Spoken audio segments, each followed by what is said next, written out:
మిత్రులందరికీ నమస్కారం. మిత్రులారా, ఈ రోజున మన దేశవాళీ విత్తనాలు, మన బియ్యాలు ఏవైతే ఉన్నాయో వాటి గురించి మీ అందరికీ ఒక విషయం చెప్పాలి. ఈ రోజున తమిళనాడు ఆ ప్రాంతంలో మన దేశవాళీ రకాలు ఏవైతే ఉన్నాయో, ఎర్ర బియ్యాలు ఏవైతే ఉన్నాయో, నవారా, కులాకరు, ఇటువంటివి ఏవైతే ఉన్నాయో వాటిని హైబ్రిడ్ విధానాలు తీసుకెళ్ళిపోయి ఎకరాకు 25 నుంచి 30 బస్తాలకు పైగా, ఆయన చెప్పడం అయితే 40 బస్తాలు చెప్పారు. నాకు 40 బస్తాలకు దగ్గరగా తీసి ఈ రోజున ఎక్కడ తెస్తూ ఉన్నారు, ఎక్కడ తక్కువగా వస్తూ ఉన్నాయి అని అంటే తమిళనాడు ఆ ప్రాంతంలో తక్కువగా వస్తూ ఉన్నాయి. అది ఒరిజినల్ దేశవాళీ నవారా, ఒరిజినల్ కులాకర్ కాదు. ఇంకోటి, వాళ్ళు ప్రకృతి వ్యవసాయం చేయట్లేదు, పూర్తిగా కెమికల్ ఫార్మింగ్లోనే హైబ్రిడ్ విధానం. అదే చెప్తూ ఉంటాను. మనది ఎలా అయిపోయిందంటే ఉన్నదాన్ని చెడగొట్టి, ప్రతిదీ కూడా ఉన్నదాన్ని చెడగొట్టి దాన్ని ఇంకా ఏదో చేసేయాలని మన మిత్రుల ఆలోచన. నేను అనేది ఏంటంటే, ఏదైతే సహజంగా భగవంతుడు ఏదైతే ఇచ్చాడో దాన్ని మన వాళ్ళందరికీ కూడా అందించాలని ఆలోచన. ఇక్కడ మీరు గమనించుకుంటే మిత్రులారా, ఇది మొత్తం కూడా ఎకరం దగ్గరగా ఇది విస్తీర్ణం. మనం ఇందులో గతంలో మనం నవారా వేసుకోవడం జరిగింది. మనకి ఇందులో ఈల్డింగ్ దిగుబడి ఎంత వచ్చిందంటే, ఇవి గరువు నెలలు కాబట్టి 12 నుంచి 13 బస్తాలు అట్లా సుమారుగా అయింది. వాటితో పాటు మనకి చుట్టుపక్కల మనం పద్దాకా మాట్లాడుకుంటూ ఉంటాం, రామచిలుకలు, పావురాయిలు ఏవైతే ఉన్నాయో అవి మన పంట తయారైపోవడం, అందరికంటే ముందే వచ్చేసినాయి. మనకి పంట తయారైపోవడం, అవి వచ్చి వాటికి ఏదైతే ఆహారం కావాలో గింజలు కూడా తినడం కూడా జరిగింది. లేదు అవి కూడా తినకోకుండా ఉంటే ఒక 15 నుంచి 16 బస్తాలు అయ్యేదేమో సుమారుగా. అంతకుమించి నవారా పండించడం అంటే గరువు నెలలో కష్టం. అది నల్లరేగడైతే సుమారుగా ఒక 18 బస్తాలు అవుతుంది. ఈ రోజున చూసుకుంటే ప్రకృతి విపత్తులకి నవారా మొట్టమొదటి పంట, వర్షాకాలం పంట ఏదైతే ఉందో దానికి తట్టుకోలేదు. రెండో పంట ఏదైతే ఉందో మనం దాళవ అంటూ ఉంటాం, అందులో అయితే తట్టుకుంటుంది. మనకి వర్షాలు గాలు తక్కువగా ఉంటాయి కాబట్టి మొట్టమొదటి అయితే వర్షాకాలంలో ఎక్కువ వర్షాలు పడడం, ఈ సైక్లోన్ ఎఫెక్ట్లు, ఈ గాలిలో వేయడం పడిపోతుంది. మనం ఈ సంవత్సరం బాగానే ఉంది. గతంలో మనం ఎక్కువ విస్తీర్ణంలో నవారా వేసుకున్నాం, మనం తీసుకోలేకపోయాం కూడా మనం మాట్లాడుకున్నాం. ఈ రోజున ప్రతి ఒక్కరూ కూడా ఈ ఆహారం తిందాం అనుకున్న వాళ్ళు ప్రతి ఒక్కరూ ఆలోచించవలసిన విషయం, ఏ రైతు అయితే ఉన్నారో మీకు దగ్గరలో అయినా ఎక్కడైనా కానీ మీకు సోషల్ మీడియాలో పరిచయం అయినా ఆ రైతు దగ్గరికి ఖచ్చితంగా మీరు వెళ్ళే ప్రయత్నం చేయండి. దయచేసి మీరు ఇది గమనించాలండి. ఎందుకంటే ఆన్లైన్లో ఆర్డర్ చేస్తే ఈ రోజున చాలా వస్తూ ఉన్నాయి. ఇటువంటి ఆహారం తీసుకుంటున్నప్పుడు మీరు ఆన్లైన్లో తీసుకుంటారు, ఆఫ్లైన్లో తీసుకుంటే పక్కన పెడితే, ఎవరైతే ఇది 100% జెన్యూన్గా పనిచేసి పండిస్తూ ఉన్నారో వాళ్ళ దగ్గరికి వెళ్ళి తెచ్చుకునే ప్రయత్నం మనం ఎందుకు చేయం అని నేను అడుగుతున్నాను. ఇక్కడ చూసుకునే మిత్రులారా, మనం వరేసుకున్నాము అని చెప్పడం, ఆ పక్క పొలంలో చూసుకుంటే మనం మినువులు, పెసలు మనం ఏర్పాటు చేసుకున్నాం. ఇంకా అవతల పొలం చూసుకుంటే మనం అందులో దేశవాళీ వేరుశనగ ఏదైతే ఉందో అది మనం వేసుకోవడం జరుగుతుంది. ఇలా చూసుకుంటే ఇందులో కూడా మనం దేశవాళీ మినువులు వేసుకున్నామండి. ఇది వేసుకుని దాదాపు సుమారుగా 15 రోజులు పైనే అవుతూ ఉంది. నేను అదే చెప్తున్నాను, ఎవరైతే ఎలా చేస్తున్నారో వాళ్ళ దగ్గరికి వెళ్ళండి. రెండోది, మాకు ఈరోజు వేరుశనగ వేస్తూ కొంతమంది ఎవరైతే శ్రమించడానికి వచ్చారో సోదరిమణులు, అది కెమికల్ ఏది కలుపుతూ ఉంటారంటండి. అదే వేరుశనగ వేసినప్పుడు అది చీమలోనూ మనకి ఏమి తినకోకుండా, పురుగులు ఏమి తినకోకుండా కలుపుతారంటే నేను అన్నాను, ఇది ప్రకృతి వ్యవసాయం చేస్తూ ఉంటాం కదమ్మా, ఎంతవరకు ఉంటే అంతమంది కథ మీద ఏవైతే ఉన్నాయో జీవరాశులు తిన్న తర్వాతే మనం తీసుకోవడం జరుగుతుంది అని చెప్తే, నాకు ఒక ఆయన కూడా అదే అంటున్నారు, మీరు ఇందులో వేరుశనగ వేసేటప్పుడు గుళుకులు అని చెప్పేసి దుబ్బులు ఉంటాయి కదండి, దానికి సంబంధించి గుళుకులు వేస్తూ ఉంటాము. అవి వేస్తే వేరుశనగ బాగా పండుతుందండి. ఎప్పుడైతే పౌడర్ అయితే కలిపామో పురుగు తిందు, కింద ఏవైతే పురుగులు ఉంటాయో అవి ఏరు తెగులు రాకుండా ఉంటాయంటే, నేను లేదండి, మేము ఎక్కువ జీవామృతం, దీనికి ఏం కషాయాలు కావాలో అవి ఎలా చేస్తాం తప్ప మీ విషయమైన ఆహారం మేమేమో అంటే, మన చుట్టుపక్కల చూస్తూనే ఉన్నారు కానీ మళ్ళీ కొంతమంది మిత్రులు ఉచిత సలహాలు ఇస్తూ ఉన్నారు. అంటే ఇది ఏదో విధంగా అలా చేయాలి అని కాదండి, మేము ఎలా చేయాలన్నది మా గురువుల దగ్గర నుంచి నేర్చుకున్నాము. మాకు ముందు నుంచి ఎవరైతే చేశారో ఆ మిత్రుల దగ్గర నుంచి మేము చాలా నేర్చుకున్నాము.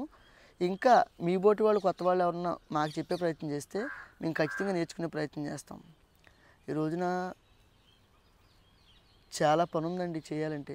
ఎంత పని ఉందంటే కొంతమంది కొత్త మిత్రులు అంటారు, మీరు కూరగాయలు ఎందుకు ఇవ్వలేకపోతున్నారు, ఇంకా కొన్ని కొన్ని ఎందుకు ఇవ్వలేకపోతున్నారు. ఇదే కష్టమైపోతుందండి.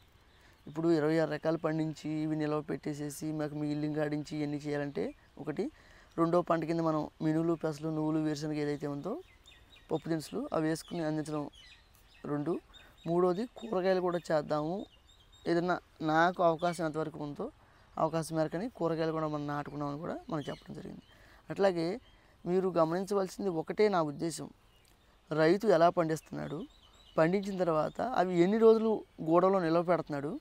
పూర్వం ఏంటి ఇప్పుడు కూడా కొన్ని కొన్ని ప్రాంతాల్లో కుప్పలో నిల్వ పెడుతున్నారండి.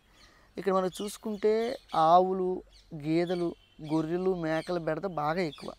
అందు గురించి అని చెప్పి సహజంగా పన మీదే అది 7 రోజులు ఎండుతుందా, 10 రోజులు ఎండుతుందా, 15 రోజులు ఎండుతుందా, పొలంలోనే కోత కోసిన తర్వాత ఎండనిచ్చేసి కూలీలు ఎవరైతే ఉన్నారో వాళ్ళతో నూరిపించేసి వాటిని తీసుకెళ్ళి మనం గోడలో నిలబెట్టడం. 6 నెలలకు పైగానే నిలబెట్టాలి. ఎందుకంటే 6 నెలలకు పైగా నిలబెట్టినప్పుడు అవి మంచి ఆహారం అవుతుంది. వాతం ఏదైతే ఉందో ఆ వాతం శాతం అనేది ఏమీ ఉండదు. ఎప్పుడైతే ముందుగా మనం కొత్త బియ్యాలు ఆడించుకుంటే అది గింజి పట్టేస్తుంది, వాతం వస్తుంది, కడుపులు నొప్పి వచ్చే ప్రమాదం ఉంటుంది అని మనం చాలా సందర్భాల్లో మనం మాట్లాడుకున్నాం. అదే చెప్తున్నాను, మీకు ఏదైనా అవకాశం ఉంటే కొత్త బియ్యం 1 కిలో తీసుకుని, నా దగ్గర ఉన్న పాత బియ్యం 1 కిలో తీసుకుని ఆటికి డిఫరెంట్ కూడా చూడవచ్చు. చాలామంది సోదరీమణులు మేము ఆన్లైన్లో ఆర్డర్ పెట్టామండి, మా ఇంట్లో మా వారికి చెప్తే కూడా తీసుకోమని చెప్పారు. అవి తీసుకున్నాము, కొన్నాళ్ళు వాడాము. తర్వాత మిమ్మల్ని సోషల్ మీడియాలో చూసిన తర్వాత మీ పొలానికి వచ్చి తీసుకున్నాయి. కొన్ని సందర్భాలు అయితే ఆన్లైన్లో ఆర్డర్ చేసినాయి. నాకు వాట్సాప్లో మీ పేరు, మీకు దగ్గరలో ఆర్టీసీ కార్గో కానీ అవతల ట్రాన్స్పోర్ట్ కానీ ఎక్కడ ఉందో అది, మీ ఫోన్ నెంబర్ పెడితే మీకు ఎక్కడికి కావాలని అక్కడ పంపిస్తూ ఉన్నాను కదా. అలా మేము తీసుకున్నాం కదండి. మీరు తీసుకున్న బియ్యాలకి అంతకుముందు తీసుకున్న బియ్యాలకి చాలా తేడా ఉంది. అదేమో ఒకటి నేనని కాదు, ఎవరు చేసినా ప్రకృతి వ్యవసాయం ఎవరైతే చేస్తున్నారో వాళ్ళ దగ్గర తీసుకోండి. ఎవరైతే నిల్వ పెడుతున్నారో 6 నెలలు లేదా సంవత్సరం నిలబెడితే ఇంకా అద్భుతం కదా, అద్భుతమైన బియ్యం.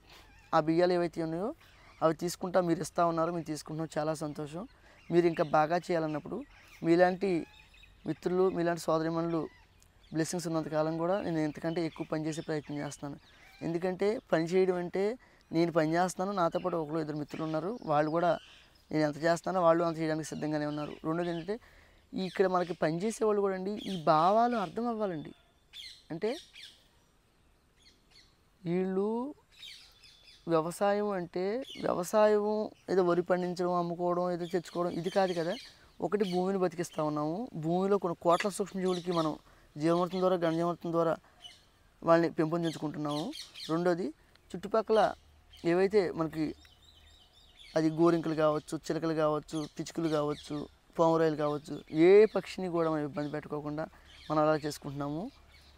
మూడోది మనకి ఎవరైతే మిత్రులు ఉన్నారో వాళ్ళందరికీ కూడా మంచి అమృత ఆహారం అందిస్తూ ఉన్నాం. అది మనం గమనించాలి.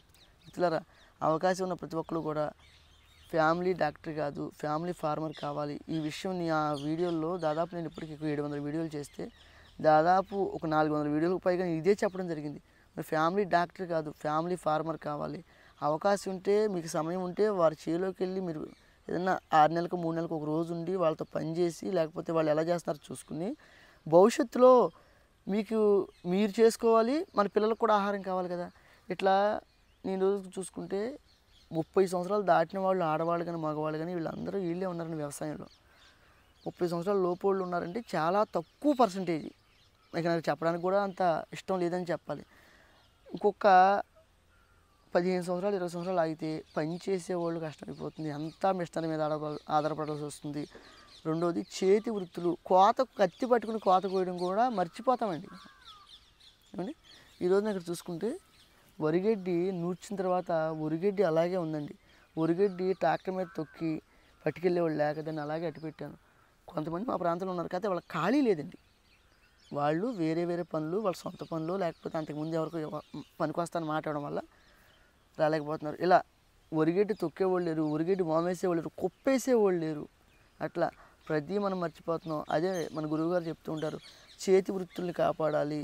మనది ఏదైతే గతంలో మన పెద్దవాళ్ళు, మన పూర్వీకులు వాళ్ళ కులాలకు సంబంధించిన వృత్తులు కానీ, లేకపోతే కొంచెం నైపుణ్యంగా ఏ పనైనా చేయగలరు. తాటాకు కొట్టి మడతొక్కి ఇల్లు కుట్టగలరు, ఏదైనా చేయగలరు. అలాంటివన్నీ పోయినాయి. అది మనం గమనిద్దాం. తర్వాత తరాల వారు ఎవరైతే వస్తూ ఉన్నారో వాళ్ళకి మనకు తెలిసిందేదో నేర్పించి వాళ్ళని కూడా ఈ భావాలతో ముందుకు తీసుకెళ్ళాలని నేను మనస్ఫూర్తిగా కోరుకుంటున్నాను మిత్రులారా. నమస్తే.